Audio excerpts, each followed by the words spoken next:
Very slender 1-0 defeat this evening against Bideford. To be fair to them, they won ugly, but we gave it our best chances, but we just fall short across the night. Yeah, I felt obviously in the second, I think we played into their hands a little bit in terms of we wanted to shorten the game up a bit more than what we actually ended up doing, and probably made it easy for them to defend against us. I think they obviously they're effective at what they do. Their last 3 games now they've won 1-0, so they're used to keeping clean sheets. I think the centre half for them is obviously an outstanding football player, and maybe we didn't move him about as much as we wanted to tonight. Obviously, we'll dust ourselves down. We've got a few battered and bruised players in there because it has been a tough few weeks in terms of we're running on a bit of a smaller squad nowadays, and so that we got to get people right between now and Saturday with another tough game coming at us, but one at home, which we always look forward to games at Bristol Manor Farm, and one that we know that Tavistock are a side looking to get in the playoffs, so it's going to be another tough encounter for us, but one that we're fully capable of going into with.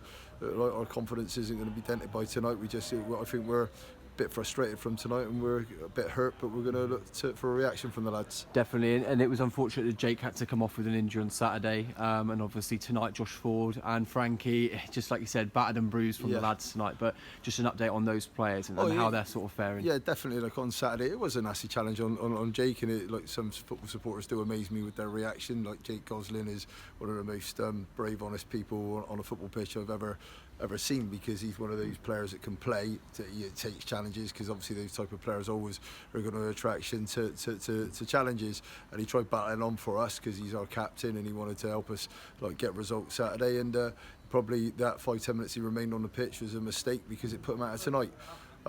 Obviously Saturday's a 7-day break from that last game, so it's touch and go, but we'll see how that one. We're desperate to have him back.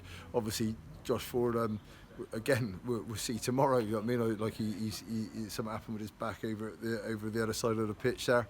I think initially is one of those that you fear at first, but maybe tomorrow it might be a different situation.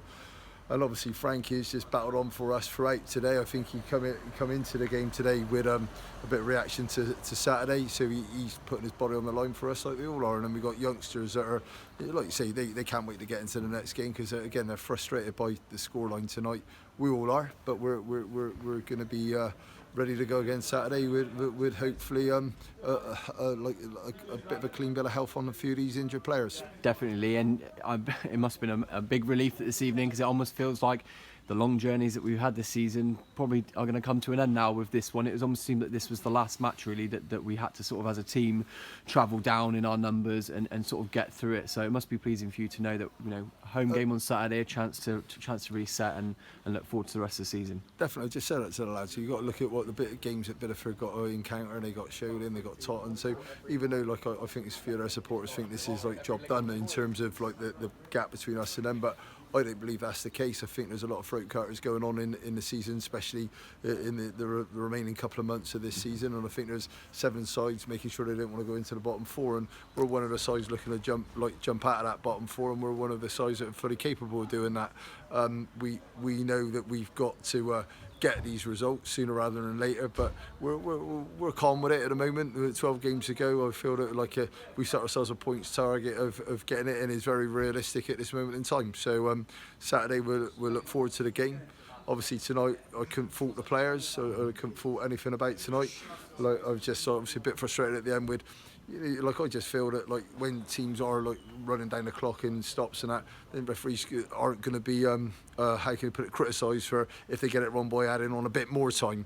And that's what I say, 5 minutes at the end I thought could have been a little bit longer, but that's me being picky because I've just been in and said to the referee I thought he was outstanding. I think sometimes these referees are put under unnecessary pressure by people watching them for watching them's sake, to be honest. I mean, let managers and people comment on refereeing performances, because assessors don't really know what they're looking for in a game because they don't understand the emotion of football. I've played and I've managed, and I understand the emotion of football, and I think I'm fully capable of judging a referee, and this man is going to go far if he wants to, because he had that control throughout, so fair play to him.